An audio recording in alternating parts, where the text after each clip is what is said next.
আসসালামু আলাইকুম। নতুন আরেকটি ভিডিওতে আপনাদেরকে স্বাগত জানাচ্ছি। আজকে মূলত আমি একটু ক্যাশনার সালাদ বানিয়েছিলাম, তো ওইটারই ডিটেলস ভিডিও আপনাদের সাথে শেয়ার করছি।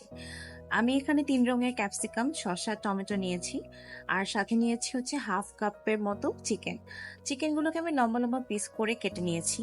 এখন এর মধ্যে আমি হাফ চা চামচ আদা রসুন বাটা, লাল মরিচের গুঁড়া এবং গোলমরিচের গুঁড়া দিয়ে দিব।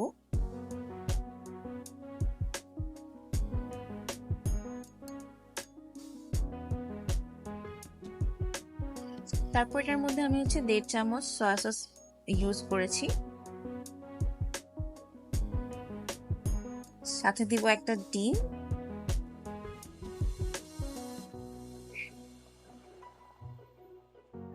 আর দিব কর্নফ্লাওয়ার 3 চা চামচ। তারপর এটাকে খুব ভালো মতো মিক্স করে নিব, মিক্স করে হচ্ছে সাইডে রেখে নিব। আর অল্প একটু লবণ দিয়েছিলাম।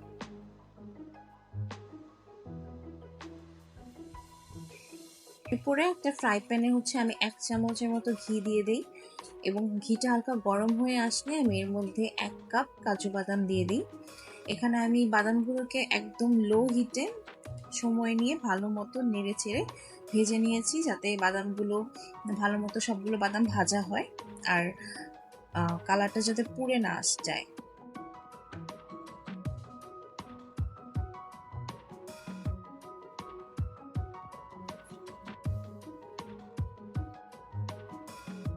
এই তো বাদামগুলোকে হালকা ব্রাউন করে ভেজে নিয়েছি, এবং ওই ফ্রাই প্যানেই হচ্ছে এখন আমি সয়াবিন তেল দিয়ে দিব চিকেনগুলোকে ভাজার জন্য।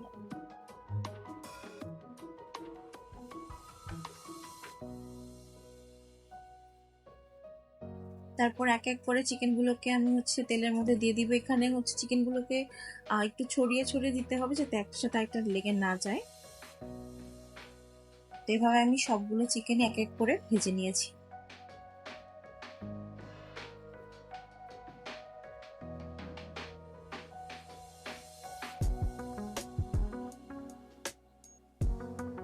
চিকেনগুলোকে ভাজার পরে এটার যে কর্নফ্লাওয়ারের যে ব্যাটারটা ছিল, এটা অল্প একটু ছিল, তা আমি ওটাকে ফেলে না দিয়ে এটাকেও ভেজে নিই।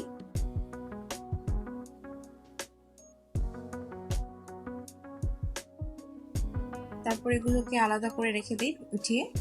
এখন আরেকটা পাত্রে হচ্ছে আমি বাটার নিয়ে নিই।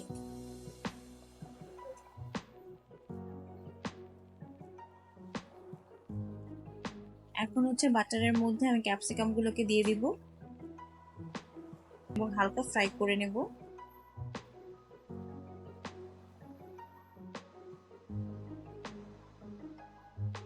এখানে ক্যাপসিকাম গুলোকে আমি খুব বেশি ভাজবো না, হালকা করে ভেজে নিব।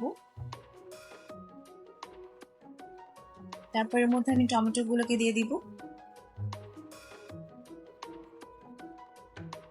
এখন হচ্ছে আমি এর মধ্যে হাফ চা চামচ গোলমরিচের গুঁড়া দিয়ে ভালো মতো নেড়ে চুলাটাকে অফ করে দেব।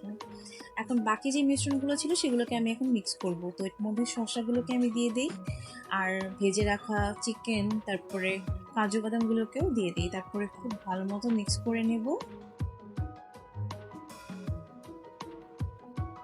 এখন হচ্ছে এর মধ্যে আমি টমেটো সস ইউজ করেছি। এখানে আমি শুধুমাত্র এক টাইপেরই সস ইউজ করেছিলাম, যেহেতু এটাই হাতের কাছে ছিল। আর হচ্ছে গিয়ে আমি সয়া সস ব্যবহার করি। সয়া সস হচ্ছে গিয়ে 1.5 চামচের মতো সয়া সস দিই।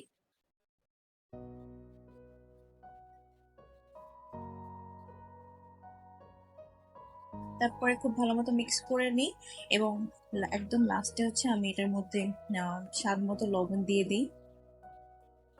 ধন্যবাদ সবাইকে ভিডিওটি দেখার জন্য।